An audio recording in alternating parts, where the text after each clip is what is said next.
Federal board mathematics paper 2011 tenth class का जी हम ये पेपर सॉल्व कर रहे थे और इसमें हमारा सब्जेक्टिव टाइप है ये जी। और इसमें इससे पहले लेक्चर में मैंने आपसे 7th शॉर्ट क्वेश्चन डिस्कस कर लिए थे। आज हम 8th हमारा जो शॉर्ट क्वेश्चन आ रहा है इसकी स्टेटमेंट को समझते हैं और देखते हैं किसी के से हम इसको सॉल्व कर सकते हैं। इसमें इस तरह से जी कि eliminate x from the following equations, और जो इक्वेंस है हमारे पास वो है x difference 1/x equal to a, जबकि सेकंड इक्वेशन जो हमारे पास है x power 4 plus 1/x power 4 equal to a power 4। अब इन दोनों इक्वेशंस में से हमने x को एलिमिनेट करना है। किस तरीके से हम कर सकते हैं, क्या हमारी यहाँ पर टेक्निक हो सकती है, इस पर हम बात करेंगे। और दूसरी बात यह है कि इन क्वेश्चंस के लिए, ये ख़ास तौर पे इस किस्म के जो क्वेश्चंस हैं इनके लिए फार्मूला जो कि हमने स्क्वायर, चूँकि यहाँ पे पावर 4 की बात की जा रही है तो इसके लिए हमें स्क्वायर के जो फार्मूलाज हैं वो दोनों ही आने चाहिए। परफेक्ट स्क्वायर का फार्मूला अगर इसमें हम फर्स्ट फार्मूला देखें तो a difference b whole square का आता है फार्मूला, जो कि इक्वल होता है जी a square plus b square minus 2ab के। जबकि हमारे पास जो सेकंड फार्मूला है a plus b whole square का, इसका भी इस्तेमाल होगा इस क्वेश्चन में। इसको भी मैं लिख देता हूँ जी a square plus b square plus 2ab के। अब इन फार्मूलाज को याद रखना आपका काम है। आपने ये पेपर में लाजमी नहीं कि आप इस क्वेश्चन के लिए इसको लिखें, आप चूंकि इसका इस्तेमाल होगा इसलिए मैंने यहाँ पे इसको लिखा। आप देखें फर्स्ट इक्वेशन जो हमारे पास है वो x डिफरेंस 1/x है जो कि इक्वल है a के। जबकि अगर आप सेकंड इक्वेशन को देखें तो इसमें x पावर 4 है प्लस 1/x पावर 4 है इक्वल टू a पावर 4। अब इस इक्वेशन को हम एज इट इज़ रहने देंगे, जबकि इक्वेशन नंबर जो 2 है इसको हम इसका स्क्वायर करेंगे। तो यहाँ पे हमें लिखेंगे, हम ये बात लिखेंगे साथ साथ कि जी स्क्वेयरिंग ऑन बोथ साइड्स। और इसमें जिस वक्त हम इसके स्क्वेयरिंग्स को अप्लाई करेंगे यहाँ पर बोथ साइड पे, तो x minus 1/x whole square आ रहा है, जबकि इधर भी हमारे पास a स्क्वायर हो जाएगा। इस पे अब फर्स्ट जो मैंने फार्मूला लिखा वो अगर अप्लाई करें तो x स्क्वायर आएगा प्लस 1/x स्क्वायर आएगा माइनस 2 आएगा, और x और 1/x एक दूसरे के मल्टीप्लिकेटिव इन्वर्स हैं, ये आएंगे आपस में मल्टीप्लाई होंगे और a स्क्वायर के इक्वल होगा।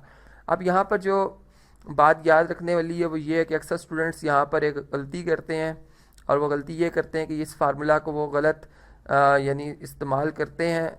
यहाँ पर जैसा माइनस 2ab आ रहा है इसको वो छोड़ देते हैं लिखना, तो जिसकी वजह से फिर उनका जो कंप्लीट आंसर है वो क्या हो जाता है, यहाँ पर यहीं से यानी गलती स्टार्ट हो जाती है और फिर वो कंटिन्यू रहती है इसी तरीके से। इस वजह से जी इस चीज़ का आपने ख्याल रखना है। अगर हम देखें तो यहाँ तक हमने अब x square plus 1/x square को अगर हम सेपरेट कर लें तो यहाँ से आप देख सकते हैं कि ए स्क्वायर और 2 को राइट साइड पे शिफ्ट किया जाएगा तो पॉजिटिव 2 आ जाएगा। अब इस इक्वेशन में इसको अगर मैं फॉर एग्जांपल 3 इक्वेशन कहता हूँ और 1 इक्वेशन, इसमें भी काफ़ी फ़र्क है। अब 3 इक्वेशन को हमने 4 जैसा बनाना है, इसको हम 4 जैसा बना सकते हैं, अभी गुंजाइश है इसमें। तो हम ये करेंगे जी स्क्वेयरिंग करेंगे, अगेन लिखा जाएगा जी अगेन स्क्वेयरिंग, चूँकि इसमें अभी स्क्वायर करने से हम उस इक्वेशन नंबर 1 की जो लेफ़्ट साइड है उसके बराबर नहीं आए, तो इसलिए हम लिख रहे हैं जी again squaring equation number 3 on both sides.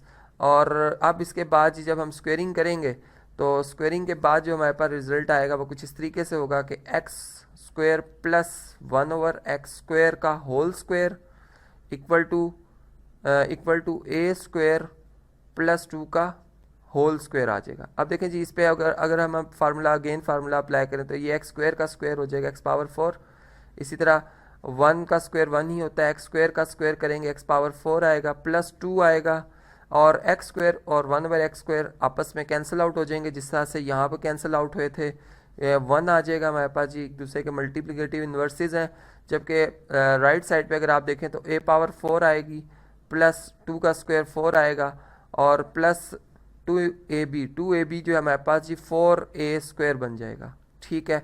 और अब हम अगर x power 4 plus 1/x power 4 को सेपरेट करते हैं और यहाँ से 2 को शिफ्ट कर देते हैं दूसरी साइड पे, तो ये हो जाएगा जी a square plus 4a square minus 2 के इक्वल।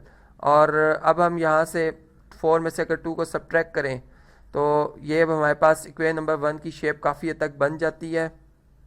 इसको चलें जी इस तरह से लिखते हैं, यहाँ पर x पावर 4 आ रही है प्लस 1/x पावर 4 आ रही है इक्वल टू आएगी जी a पावर 4 के प्लस 4a स्क्वायर के प्लस 2 के। अब आप देखें इक्वेशन नंबर जो हमारे पास है जी 4 और 1, ये कंपेरेबल है, इसका मतलब है ए पावर 4 जो है इसमें इसकी जो हमारे पास राइट हैंड साइड और इनकी ये वाली राइट हैंड साइड ये आपस में अब क्या हो जाएंगी जी, इक्वल हो जाएंगी। तो अब हम कंपेयर कर रहे हैं इक्वेशन नंबर 1 को और 4 को। यहाँ से अगर मैं इसे कॉपी कर लूँ तो ज़्यादा बेहतर रहेगा। ये जी इक्वेशन नंबर 1 है, इसको मैं यहाँ से कॉपी कर रहा हूँ क्योंकि स्क्रीन को हम जब स्क्रॉल डाउन करते हैं तो हमारे लिए प्रॉब्लम होता है बताना। ये देखें जी इक्वेशन नंबर 1 और 4 को अगर हम कंपेयर करें तो यहाँ से बहुत आसानी के साथ ये हम देख रहे हैं कंपेयरिंग इक्वेशन 1 एंड इक्वेशन 4। तो हमारे पास जो जवाब आ रहा है, जो रिजल्ट आ रहा है वो कुछ इस तरह से होगा कि ए पावर 4 इक्वल टू आ जाएगा जी ए पावर 4 प्लस 4 स्क्वायर प्लस 2 के। और यहाँ से अगर आप देखें तो ए पावर 4 से कैंसिल आउट हो रही है, एडिटिव इन्वर्स होंगे, यानी इन दो बोथ साइड पे अगर हम माइनस ए पावर 4 ऐड कर लें तो ये एक दूसरे से कैंसिल आउट हो जाएंगे। और अब हम मज़ीद में ये कर सकते हैं कि यहाँ पर 0 इक्वल टू इन दोनों टर्म में से 2 कॉमन आ रहा है जी, ए स्क्वायर यहाँ पर 2a स्क्वायर आ जाएगा, 2a स्क्वायर प्लस यहाँ से 2 1s are 2 का मल्टीपल आ जाएगा। और 2 को अगर बोथ साइड पर डिवाइड कर दिया जाए तो यहाँ से ये बात हम देख रहे हैं कि यहाँ पर हमारे पास जी जो रिज़ल्ट आता है 0 इक्वल टू यहाँ से 2 से कैंसिल हो जाएगा, 2a स्क्वायर प्लस 1 के आ रहा है। तो ये हमारे पास जी रिक्वायर्ड एलिमिनेंट है जो फ्री फ्रॉम x है। तो इस तरीके से हमने जी इन दोनों इक्वेशन से फार्मूला की मदद से जो है वो x को क्या कर दिया जी, एलिमिनेट कर दिया। अब नेक्स्ट क्वेश्चन की तरफ चलते हैं, देखते हैं जी नेक्स्ट क्वेश्चन में क्या रिक्वायरमेंट है इसकी, किस तरीके से हम इसको सॉल्व कर सकते हैं जी। स्टेटमेंट की तरफ चलते हैं जी। 9th शॉर्ट क्वेश्चन है हमारा, इसको मैं यहाँ पे मार्क भी कर देता हूँ। इसमें इस तरह से कि अगर a रेशियो b 3 4 के इक्वल हो तो बताना ये है कि 5a plus 4b ratio 6a plus 9b किसके इक्वल होगी। तो ये भी क्वेश्चन मैंने जी यहाँ पर कॉपी एंड पेस्ट किया हुआ है, आप देख सकते हैं जी यहाँ पर। चलें इसको भी अब सॉल्व करते हैं और समझते हैं जी रेशियो का ये क्वेश्चन है। जैसे कि गिवन है, गिवन हमें क्या स्टेटमेंट है कि a रेशियो b इक्वल है जी 3:4 के। तो इसका मतलब ये है कि फिर a ओवर b अगर मैं इसको फ्रैक्शन फॉर्म में तब्दील करके लिखूं, या आप बात जानते हैं कि रेशियो को उसकी सेकंड शेप फ्रैक्शन फॉर्म में अगर लिखा जाए तो ये 3/4 के इक्वल आ जाता है। अच्छा, इसे हम कह देते हैं जी इक्वेशन नंबर 1। जबकि अब जो हमारा गिवन जो एक्सप्रेशन है उसको हम लिखते हैं, या गिवन रेशियो को लिखते हैं जिसको हमने प्रूव करना है, ठीक है, जिसे हमने प्रूव करना है इसको हम लिखते हैं consider 5a plus 4b divided by 6a plus 9b। अब यहाँ पे दो मेथड है हमारे पास, क्योंकि मैंने a और b की वैल्यू यहाँ पे सेपरेट की है।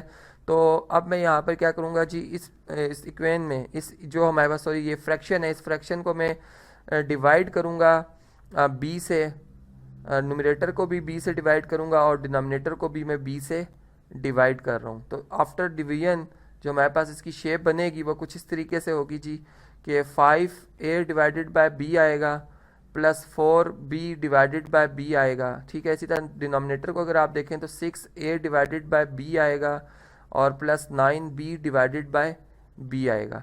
यहाँ पे ये प्रॉपर्टी हम जानते हैं कि एक ही फ्रैक्शन को हम सेम नंबर से डिवाइड या मल्टीप्लाई करें तो इससे कोई फ़र्क नहीं पड़ता। इसी तरह यहाँ से b से कैंसिल हो जाएगा। 5a ओवर b की जगह हम इक्वेशन नंबर 1 में जो वैल्यू 3/4 लिखी है ये इधर दर्ज करेंगे। इसी तरह प्लस 4 आ रहा है यहाँ पर, और अगर आप यहाँ पे देखें तो 6 है, a ओवर b की जगह 3/4 इसकी वैल्यू लिखी जाएगी और यहाँ पे आएगा जी प्लस 9। अब हम इसे सिंप्लीफाई करते हैं ताकि हम इसका जो हमारे पास रेशो का जवाब बनता है वो आ जाए। यहाँ पे फिर इसका एलसीएम लिया जाएगा, आप देख सकते हैं इन दोनों के डिनोमिनेटर का एलसीएम 4 बनता है। यहाँ पे 5 3 ज़ा 15 एज इट इज़ आएगा, जबकि यहाँ पर 1 की वजह से 1 4 से डिवाइड होगा, 4 4 4 ज़ा 16 आ जाता है। इसी तरह यहाँ पर भी 4 एलसीएम आएगा, ये बन जाएगा 18, जबकि ये बन जाएगा 36। और यहाँ से आप देख सकते हैं 4 4 से कैंसिल हो रहा है, ये 31 बनता है, जबकि 18 और 36 अगर आप इन्हें ऐड करें तो जी ये हमारे पास क्या बनता है यहाँ से जी 54 31 ओवर 54 जी। इस जो गिवन हमारे पास था, जो फ्रैक्शन गिवन थी 31 ओवर 54, इसका जवाब बनता है। इसको हम इधर भी लिख सकते हैं 31 ओवर 54 इसका क्या है जी, ये इसका आंसर है। तो इस तरीके से हमने ये शॉर्ट क्वेश्चन यहाँ पर कंप्लीट किया। अब नेक्स्ट लेक्चर में हम जो हमारे नेक्स्ट शॉर्ट क्वेश्चन आ रहे हैं वो आपसे डिस्कस करेंगे।